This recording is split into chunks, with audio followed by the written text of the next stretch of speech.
Bismillahirrahmanirrahim. Assalamualaikum warahmatullahi wabarakatuh.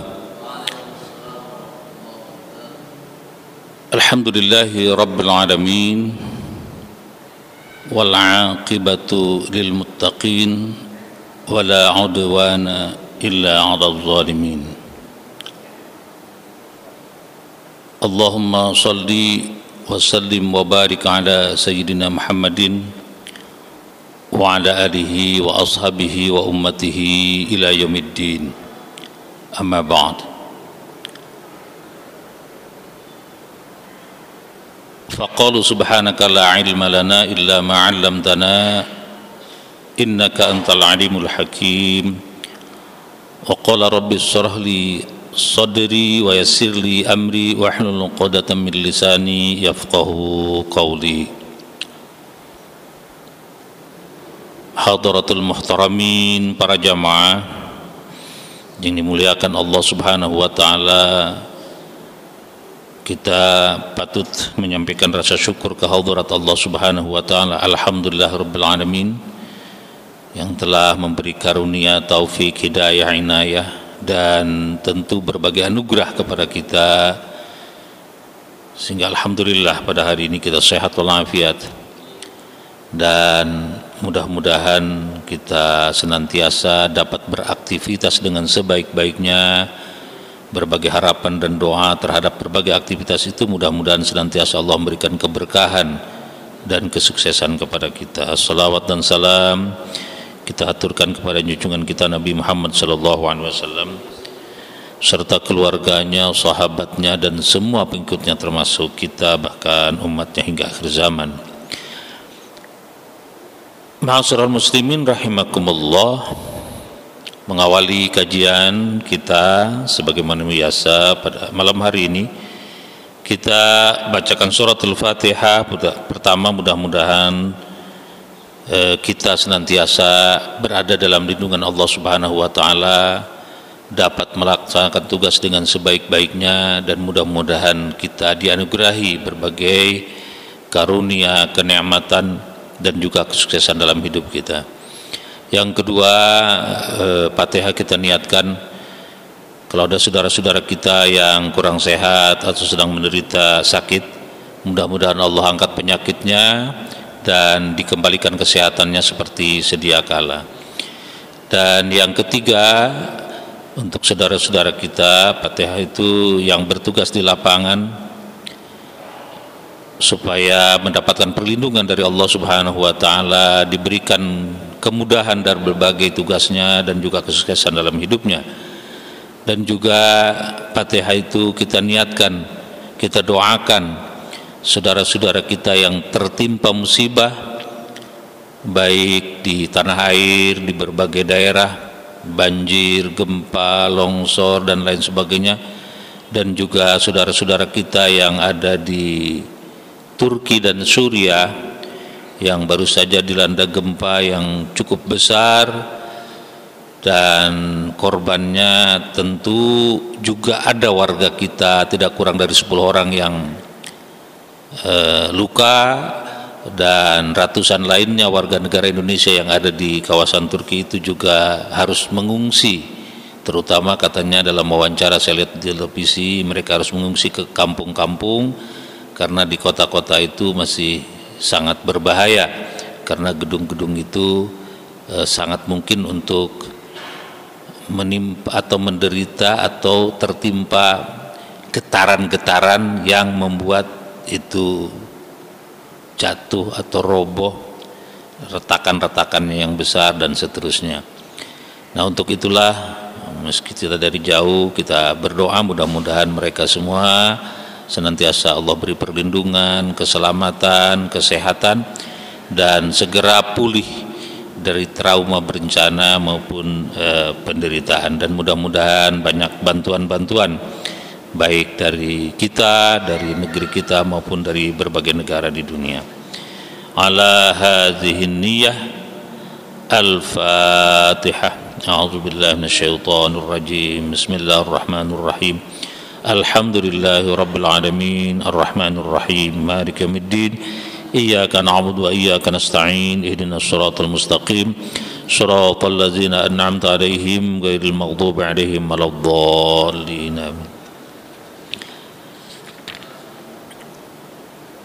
Bismillahirrahmanirrahim. Ma'asyiral jamaah, bahwa kita pada pertemuan yang lalu itu masuk ke babu wujubi ta'ati wulatil amri, bab tentang kewajiban taat kepada pemimpin, dan itu kita sudah menyampaikan, membahas ada 4 sampai 5 hadis. Di bab ini ada berapa? Ini ada 11 hadis. Jadi masih ada sekitar 5-6 hadis lagi untuk bab ini. Bab ini masih terkait dengan kepemimpinan. Jika pertama, bagaimana kepemimpinan itu harus memperhatikan rakyatnya. Yang kedua, bagaimana pemimpin itu harus adil di dalam bab keduanya. Kemudian bab ketiganya, ini ada kewajiban bagi setiap rakyat itu ya, yang dipimpinnya untuk taat kepada pemimpinnya. Dan nanti kelihatannya masih ada bab yang terkait dengan kepemimpinan itu, yaitu bab tentang dilarang atau larangan meminta jabatan. Oh, ini dilarang meminta jabatan. Ini babnya begitu. Kemudian bab yang terkait dengan ini juga bahwa bagaimana sultan atau pemimpin itu mengangkat menterinya atau pembantunya. Nah, itu masih terkait dengan bab kepemimpinan. Saya kira ini penting, apalagi di tengah bangsa kita menghadapi tahun politik, atau bahkan orang sudah menyebut tahun 2023 ini sudah tahun politik, karena tahapan-tahapan penyelenggaraan pemilu secara serentak, yaitu memilih presiden, wakil presiden, memilih DPR, MPR, DPR ya, DPD, kemudian gubernur, bupati, wali kota secara serentak. Saya nggak bisa membayangkan kesibukan, kerepotan dari penyelenggara pemilu, dari jam berapa sampai jam berapa itu menghitung suaranya. Kemarin kan ada wacana supaya proporsional tertutup sehingga jumlah perolehan partai cukup, tapi banyak yang tidak setuju. Kembali proporsional terbuka, berarti partai A untuk siapa, nomor berapa, dan seterusnya. Itu paling ruwet kan kelihatannya. Untung aja mungkin diantara kita lebih banyak yang tidak ikut menghitung, jadi ruwetnya kelihatan. Baiklah, kita mengulang sedikit, melihat sedikit terhadap hadis yang pertama. Kemarin itu mengenai kewajiban mentaati pemimpin yang disampaikan baik dalam posisi ahabbu atau karihu. Jadi dalam keadaan senang atau dalam keadaan tidak senang, tidak suka. Tapi bukan duka di sini, tidak suka ya. Itu tetap harus mentaati pemimpin. Nah, kecuali kalau pemimpin itu mengajak kepada maksiat. Ini hadis yang pertama kemarin yang diriwayatkan secara sepakat oleh Imam Bukhari dan Imam Muslim, muttafaqun alaih.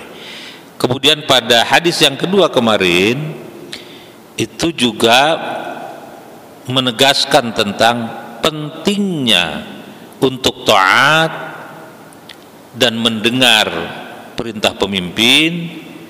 Tetapi ada tambahan oleh Nabi Sallallahu Alaihi Wasallam dalam hadis yang juga muttafaqun alaih, sepakat Imam Bukhari dan Imam Muslim, fi mastata'tum.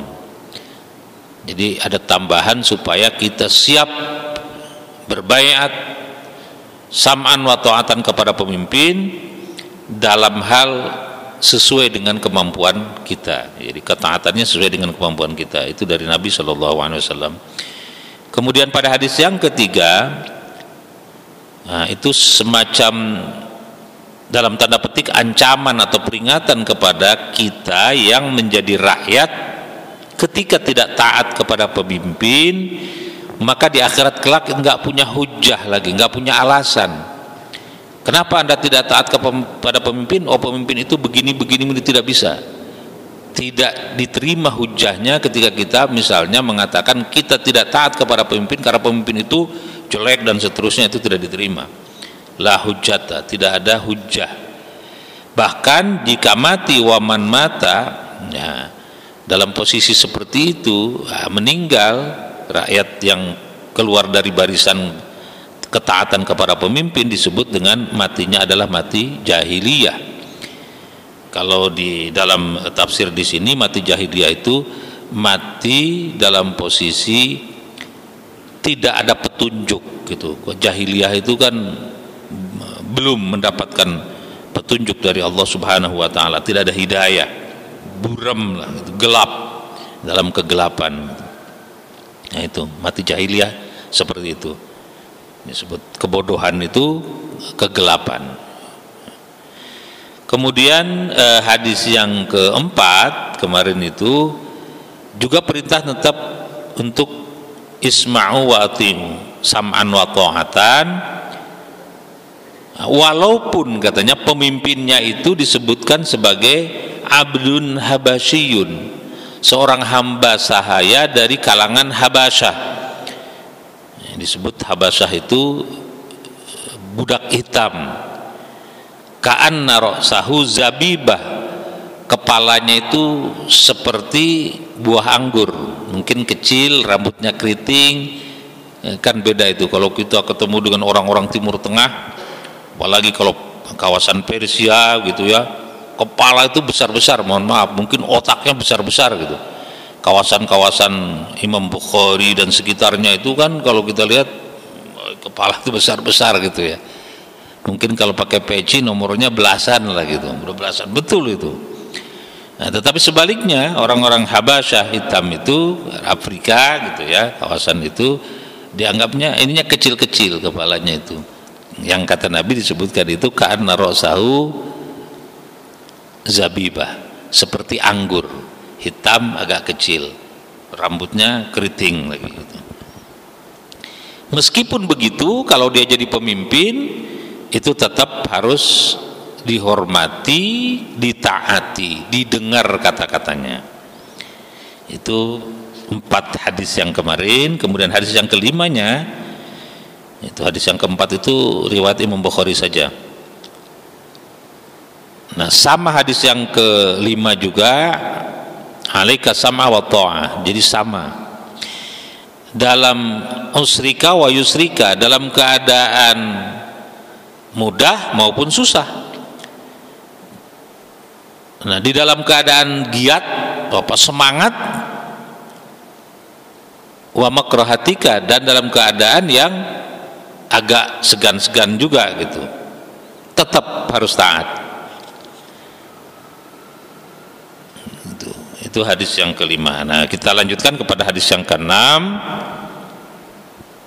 Ini agak lumayan panjang nih ternyata hadis yang keenam ini. Kalau di sini dengan penjabarannya itu sampai memakan tempat 1, 2, 3, 4 halaman. Jadi ringkasnya di hadis yang keenam itu atau yang ke-668 yang pernah kita bahas, wa Nabi Abdullah bin Umar radhiyallahu anhuma qala kunna ma'a Rasulillah sallallahu alaihi wasallam fi safarin.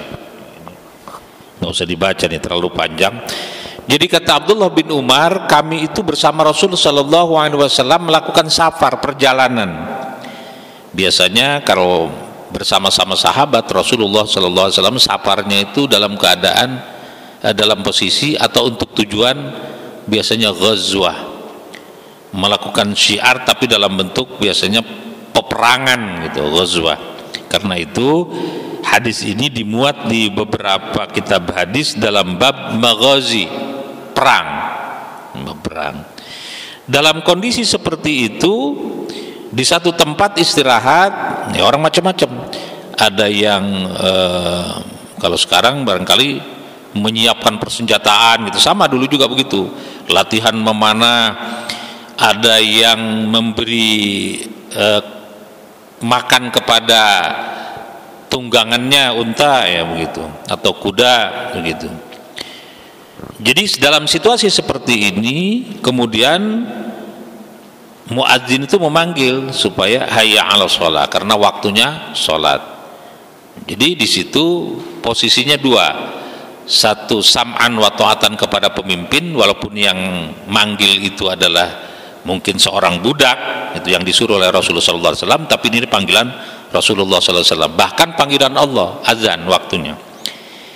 Nah, jadi harus sam'an wa ta'atan jelas, apalagi ini melaksanakan kewajiban. Meskipun di dalam perang itu sholat bukan sekedar diqosor atau dijama, tapi bahkan di dalam Al-Quran di surah An-Nisa itu sholatnya 2 rakaat, misalnya zuhur itu 4 rakaat jadi 2 rakaat, tapi imamnya saja yang 2 rakaat, makmumnya itu 1 rakaat gantian, sambil tetap memegang senjata. Di sholat tapi sedekapnya begitu megang senjata, nggak ada yang di pinggir, di tengah, seperti itu. Di surah An-Nisa ayat 102 itu dijelaskan seperti itu, bergantian, bergiliran. Kalau istilah dalam fikih, sholatul khauf, sholat dalam posisi takut. Ya sebetulnya bukan takut, dalam posisi dalam Al-Quran itu siap siaga. Tapi di dalam fikih sholatul khauf itu maksudnya. Sebetulnya sih dalam bahasa saya kok sholatul khauf namanya, ya sholat dalam posisi darurat perang. Itu jadi jamaah itu, makmum itu 1 rakaat lalu sambil jalan nambahnya mungkin 2 rakaat, jadi salamnya sambil jalan saja, gantian lagi 1 rakaat. Kalau imamnya 2 rakaat ya, imamnya qasran, kalau makmumannya ikutin imam aja tapi 1 rakaat gantian. Jadi sholat sambil lari begitu, kira-kira begitu. Nah, kenapa sambil lari? Ya karena ngikuti sholat dengan imam. Tetapi begitu selesai 1 rakaat itu kan nggak ikut sampai rakaat kedua dan seterusnya sampai tasyahud, tapi sudah mundur ke belakang, pegang senjata lagi, gantian yang belum sholat ikut rakaat kedua saja. Nah seperti itulah di dalam Al-Quran dan di dalam kitab-kitab fikih dibahas tentu dengan syarat rukun dan sebagainya. Dalam kondisi seperti itu, sholat seperti itu dalam kondisi perang, ini Rasul menyampaikan, masih berpidato. Apa itu? Bahwa setiap nabi itu punya kewajiban untuk menyampaikan apa yang baik dan harus dilaksanakan, dan apa yang buruk dan harus ditinggalkan. Dan tetap bahwa yang utama adalah orang tidak boleh meninggal atau mati kecuali dalam keadaan iman, membawa iman, dalam keadaan Islam. Kalau di dalam Al-Quran begitu, wala tamutunna illa wa antum muslimun. Dalam teks hadis ini dikatakan harus mukmin. Dalam kondisi apapun itu, kematian itu haruslah dalam keadaan membawa iman. Nah, bagaimana dalam kondisi seperti itu kemudian terjadi pergantian kepemimpinan dan sebagainya? Itu baiat, itu yang penting itu. Nah, jika ada yang mengganggu, maka dikatakan sampai di sini itu, oh ini fadribu unuqal akhir. Jadi ya, fadribu itu diartikan sebagai penggal saja lehernya, kalau pukul lehernya, jadi penggal saja lehernya itu. Kalau yang merebut kekuasaan, di sini lumayan keras juga. Ini rawahu Muslim. Nah, di sini dikatakan bahwa kepemimpinan itu harus berjalan dengan baik. Proses yang disebut dengan pergantiannya, atau istilah dalam politik itu apa namanya, terjadi pergantian, suksesi, itu harus berjalan dengan baik. Yang bahasa kita demokratis. Nah, demokratis itu maknanya kita lihat di dalam sejarah, ada yang dipilih secara aklamasi, itu demokratis. Ada yang ditunjuk saja, tetapi itu juga proses demokrasi. Proses demokrasinya seperti itu, model putra mahkota. Proses demokrasi dipilih dan secara aklamasi itu terjadi pada Abu Bakar As-Siddiq. Tetapi ketika sampai kepada Umar oleh Abu Bakar As-Siddiq itu ditunjuk. Jadi seperti putra mahkota Umar bin Khattab itu. Karena mungkin sangat tahu bahwa kalau Umar itu disuruh dipilih, boleh jadi tidak akan terpilih. Karena kan banyak juga ketika dicalonkan oleh Muhajirin, Umar ditolak oleh Ansor, ya, karena nggak suka dengan gayanya Umar bin Khattab. Karena itu begitu Abu Bakar jadi khalifah, maka selalu Abu Bakar katakan nanti yang menggantikan kepemimpinannya langsung adalah Umar bin Khattab, begitu. Tapi itu pun kan disetujui karena Abu Bakar yang milih pastilah benar, gitu kira-kira. Nah, jadilah Umar bin Khattab. Nah, ketika Umar bin Khattab kan luar biasa kepemimpinannya, istilahnya penalukan dalam sejarah Islam terjadi dan diawali pada masa Umar bin Khattab. Abu Bakar belum keluar dari sekitar kawasan Makkah Madinah, tapi begitu Umar bin Khattab sampai ke Syria, Syam, Palestina, sampai ke Persia, sampai ke Iran, ya, Persia itu Iran. Persia itu kan wilayah yang luas yang itu tidak masuk dalam wilayah Arab, meskipun Timur Tengah, tapi Persia itu bukan Arab, bukan bangsa Arab, dia ras tersendiri Persia. Hanya dari pernikahannya dengan cucu Rasulullah Ali Zainal Abidin itu mendapatkan putra Kisranya Persia, melahirkan keturunan-keturunan yang di sini banyak, para habaib.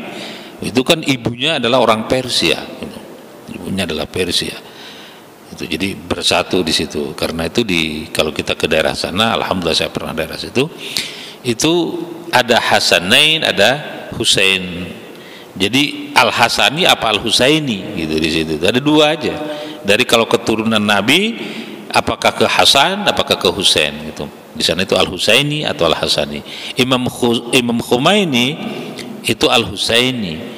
Kalau Ali Khamenei ini sekarang kan pemimpin spiritualnya itu Ali Khamenei. Kalau dia bukan Khomeini, Khamenei. Kalau yang dulu Khomeini, Imam Khomeini itu Al Husaini.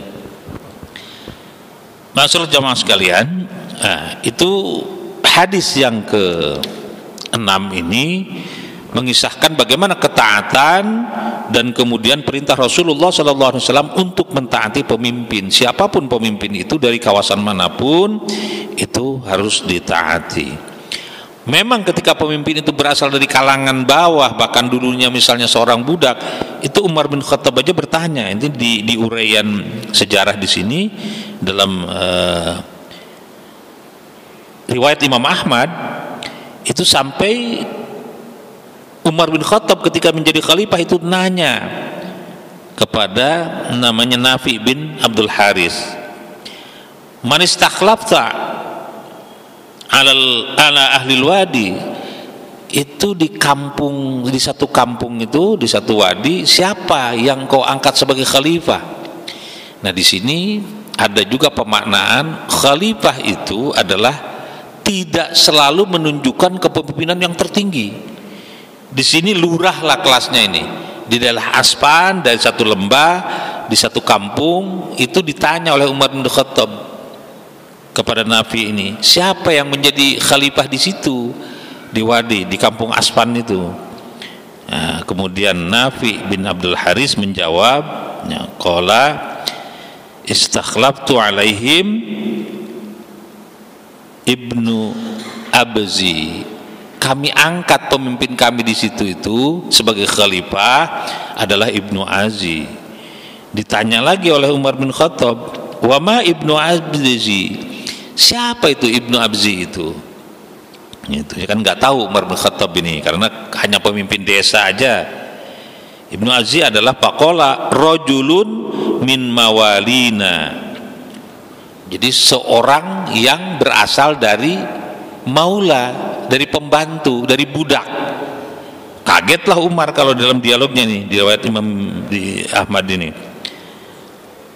istakhlafta alaihim maula, engkau mengangkat seorang khalifah dari kalangan maula, dari kalangan pembantu. Nah, apa yang dikatakan oleh Nafi bin Abdul Haris? Faqala ya Amirul Mukminin. Ya, jadi Umar disebutnya tidak khalifah, ya khalifah tidak, ya Amirul Mukminin, wahai Amirul Mukminin gitu. Innahu qari'un li kitabillah alimun bil faraid wa qasin. Meskipun dia maula, meskipun dia pembantu, meskipun dia budak yang kemudian dibebaskan, innahu qari'un li kitabillah, dia seorang qari dari kitab Allah. Jadi ya kira-kira kalau zaman sekarang qari itu pemahamannya tentang Al-Quran, di samping hafal, pemahaman tentang Al-Qurannya bagus. Itu. Alimun bil faraid, juga dia seorang alim, ahli dalam hal faraid. Waqasin, dan dia ahli bertutur, ahli sejarah. Bayangkan seorang maula tetapi dia juga faham, fasih dengan kitabullah, dan juga dia ahli faraid, dia juga ahli bertutur tentang sejarah. Makanya disepakati diangkat menjadi khalifah di sebuah kampung. Gitu. Sementara orang yang menceritakan itu, Nafi bin Abdul Haris, menyebut Umar bin Khattab sebagai Amirul Mukminin dan menyebut ketua kampungnya, desanya itu khalifah. Jadi kan sering perdebatan terjadi di sekitar kita, khalifah itu, wah itu harus khalifah, nih sistem kita harus khilafah, kan begitu. Padahal khalifah itu dalam teks-teks hadis itu tidak selalu menunjukkan pemimpin di tingkat tertinggi. Lurah pun disebut khalifah, khilafah. Nabi Adam dalam Al-Quran ketika disebut oleh Allah, inni ja'ilun fil ardi khalifah, Nabi Adam itu khalifah pertama. Artinya kalau mau disebut Nabi Adam sebagai khalifah dan kita sepakat dengan istilah khalifah itu, kemudian penggantian berikutnya, nabi-nabi berikutnya atau tokoh-tokoh pemimpin berikutnya, apakah itu di kalangan Eropa misalnya dengan Romawi, Bizantium, Persia dan lain sebagainya, itu khalifah semua berarti. Tapi setiap pemimpin itu punya sebutan yang khas tersendiri. Umar bin Khattab Amirul Mukminin misalnya. Kalau Abu Bakar khalifah. Nabi Adam mestinya khalifah. Al-Quran menyebutnya begitu. Tapi apakah disebut atau tidak khalifah, kita kurang lihat itu. Misalnya di Qasasul Anbiya tidak disebut khalifah. Yang disebut itu setelah Nabi Adam adalah Nabi Idris. Tapi Nabi Idris itu disebutkan sebagai Harmasul Hamaris atau Harmasul Hakim. Itu. Yang di literatur Eropa lebih dikenal sebagai Hermes. Itu Nabi Idris. Itu tidak disebut khalifah dan seterusnya. Jadi istilah khalifah itu masih umum. Nah, di dalam hadis juga nanti akan ketemu dengan istilah-istilah yang berbeda. Terkadang disebut sultan, terkadang disebut malik, raja, terkadang juga disebut apalagi sultan, malik, kemudian amir gitu. Ya, karena itu di dunia ada yang menyebutnya kalau khilafah, khalifah, saya nggak dengar sekarang ini. Yang ada Sultan Hasanul Bolkiah misalnya kan. Ada Raja Malik Salman, Raja Salman. Ada Amir Kuwait misalnya, Uni Emirat Arab. Jadi kesatuan Emirat.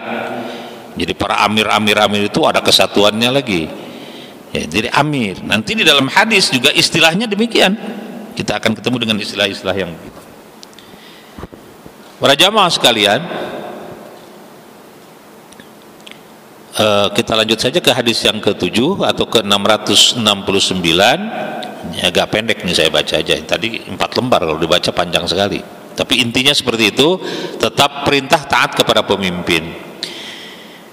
Yang ke-7 di bab ini atau ke-669, wa'an Abi Hunaidah Wa'il bin Hujrin radhiyallahu anhu qala sa'ala Salamah bin Yazid al-Ju'fi Rasulullah sallallahu alaihi wasallam faqala ya Nabi Allah ara'aita in qamat 'alaina umara'u yas'aluna haqquhum wa yamna'una haqqana fama ta'muruna. Jadi dari Abu Hunaidah namanya Wa'il bin Hujr radhiyallahu an, qala dia berkata sa'ala Salamah bin Yazid, bertanya Salamah bin Yazid al-Ju'fi Rasulullah sallallahu alaihi wasallam kepada Rasul sallallahu alaihi wasallam. Faqala, Nabi menjawab, dia berkata, ya Salamah itu berkata atau bertanya tepatnya, ya Nabi Allah, wahai Nabi Allah, ara'aita in qamat alaina umara'u bagaimana pendapatmu, katanya, araita, bagaimana penglihatanmu, bagaimana pendapatmu, in qamat alaina, jika pemimpin atau umara itu yas'aluna haqqahum, minta kepada kita hak-hak mereka, gitu, hak untuk ditaati dan didengarkan, dituruti, minta itu. Jadi ada pemimpin yang minta ditaati, didengarkan, diikuti kata-katanya, perintahnya dan seterusnya.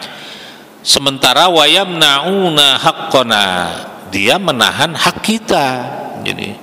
Jadi kewajiban dia nggak ditunaikan kepada rakyatnya, sementara hak dia sebagai pemimpin untuk dihormati dan seterusnya itu diminta. Nabi ditanya, bagaimana pendapat seperti itu? Apa yang diperintahkan kepada kami? Famadza ta'muruna? Nah, fa'arada anhu. Nabi itu ngeles, menghindar, nggak mau menjawab pertanyaan itu sebetulnya. Tapi kemudian ditanya lagi oleh Salamah itu, ditanya lagi, baru Rasul sallallahu alaihi wasallam menjawab. Qala Rasulullah sallallahu alaihi wasallam, isma'u wa ati'u, tetap dengar, tetap taat. Fa inna ma 'alaihim ma hummilu wa 'alaikum ma hummiltum.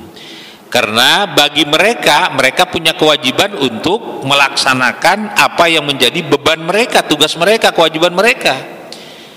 Dan bagimu, bagi rakyat maksudnya, tadi bagi pemimpin punya kewajiban untuk melaksanakan tugas-tugasnya, dan rakyat juga punya kewajiban untuk melaksanakan tugas-tugasnya. Jadi gitu, di sini kalaupun pemimpin itu dikatakan tadi nggak memberikan haknya kepada rakyat, tetapi rakyatnya diminta haknya oleh pemimpin, tetap kita taat, kata Nabi, tetap kita mendengar, mengikuti. Nah, kalau masalahnya adalah tanggung jawab dia seperti apa, itu urusannya dia dengan Allah. Sementara kita, kewajiban kita laksanakan, kita taat dengan kewajiban kita. Nah, dia harusnya juga, pemimpin itu memenuhi kebutuhan rakyatnya. Tasarruful imam ala ra'iyah manutun bil maslahah. Jadi kemaslahatan itu harus dijalankan, program itu harus dijalankan. Kalau nggak dijalankan, ya tanggung jawab dia itu. Gitu. Kita nggak usah capek-capek ribut-ribut tentang tanggung jawab dia. Wah, ganti saja besok dan seterusnya. Itu di dalam teks-teks keagamaan itu tidak demikian. Karena apa? Kalau itu dilakukan, kata Nabi, maka yang berikutnya akan lebih jelek lagi. Itu di beberapa hadis demikian. Jadi memang kalau rakyatnya Islam yang baik itu, yang seperti begini, enak aja jadi pemimpin itu ya. Walaupun dia nggak benar gitu, rakyatnya nggak akan berontak gitu. Berdasarkan hadis-hadis ini. Ya, rawahu Muslim, hadis ini hadis riwayat Imam Muslim. Kita lihat hadis berikutnya. Ini enggak terasa nih, sebentar lagi. Hadis ke-8, wa an Abdullah bin Mas'ud radhiyallahu anhu qala Rasulullah sallallahu alaihi wasallam, innaha satakunu ba'di atharatun wa umurun tunkirunaha. Qalu ya Rasulullah kaifa ta'muru man adraka minna dzalik? Qala tu'addunal haqq alladzi 'alaikum wa tas'alunallah alladzi lakum. Muttafaqun alaih. Nah, ini hampir sama dengan yang tadi, bahwa satu saat pemimpin itu, kata Nabi, akan diingkari olehmu. Karena apa? Ya mungkin pemimpinnya nggak benar dan sebagainya. Pokoknya pemimpin itu diingkari oleh rakyatnya. Dalam hal seperti ini, kaifa tamuru, apa perintahmu wahai Rasul setelah melihat begini? Jadi pemimpin itu sudah tidak lagi ditaati, tetapi diingkari oleh rakyatnya. Nah, sebagai rakyat apa gitu? Nabi ditanya, tetap kita disuruh tu'addunal haqq alladzi 'alaikum. Tetap tunaikan hak. Tunaikanlah hak itu. Kemudian kewajiban-kewajiban, barangkali haknya di sini adalah semacam kewajiban yang harus ditunaikan. Terus gimana upahnya, kira-kira begitu? Bagaimana imbalannya?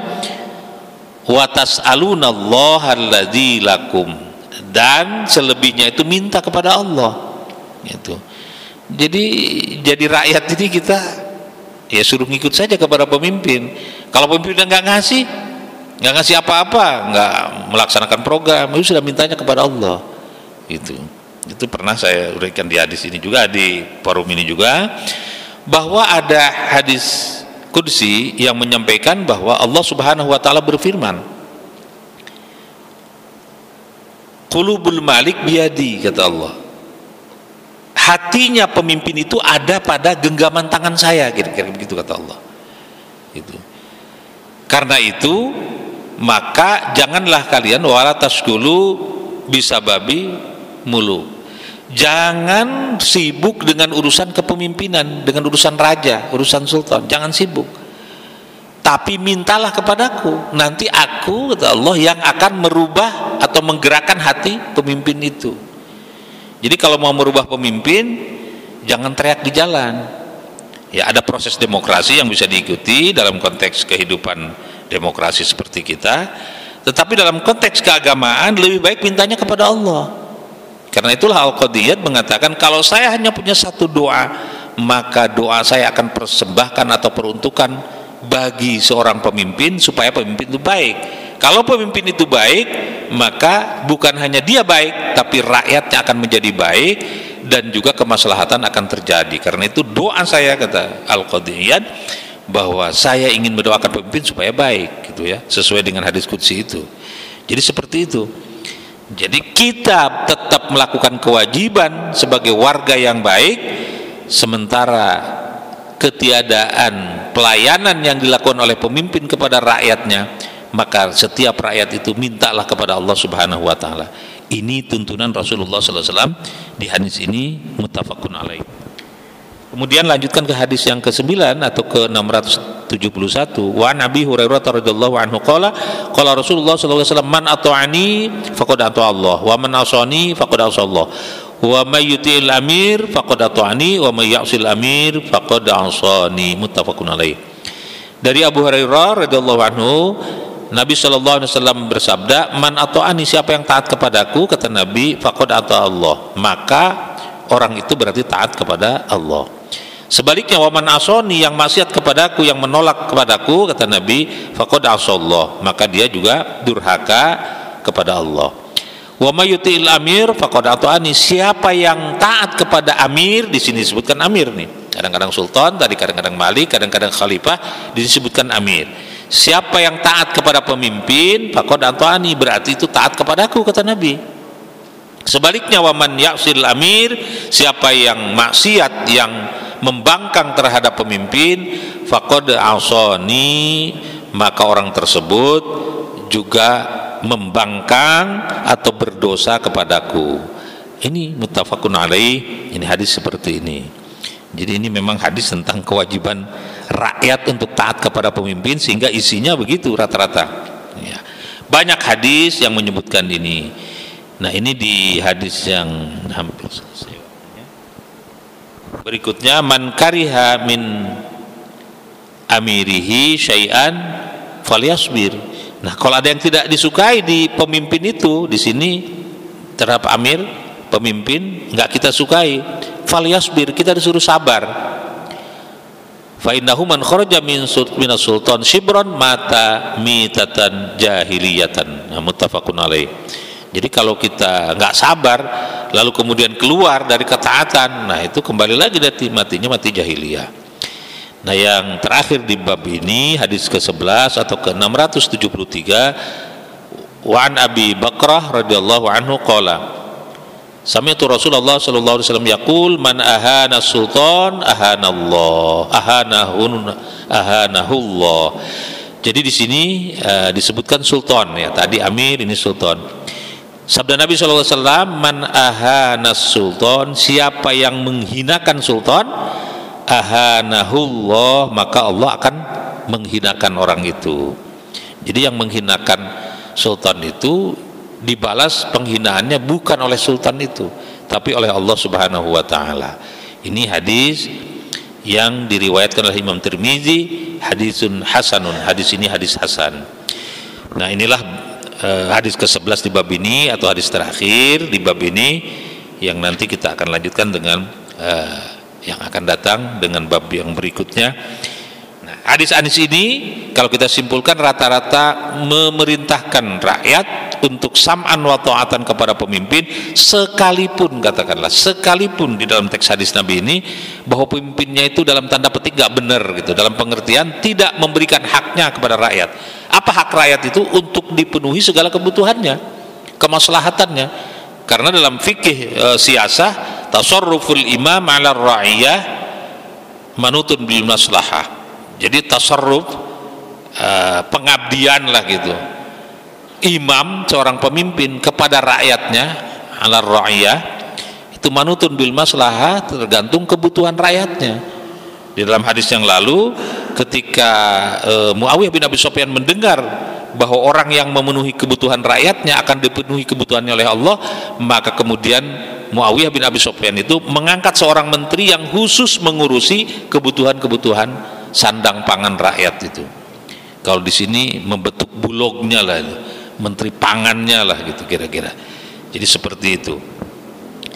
Nah, tadi sekalipun bahwa pemimpin itu tidak memberikan sekali lagi hak dan sebagainya, tetap ketaatan itu adalah satu kewajiban, sementara urusannya dia adalah urusan dengan Allah.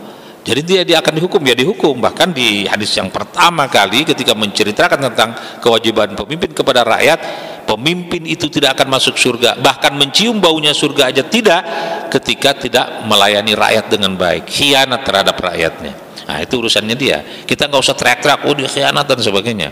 Kita tetap taat. Urusan khianat, urusan dia dengan Allah, dan itu Allah jamin dia tidak akan masuk surga, bahkan baunya surga saja tidak dapat. Demikian, mudah-mudahan ada manfaatnya. Wa'alaikum. Assalamualaikum warahmatullahi wabarakatuh.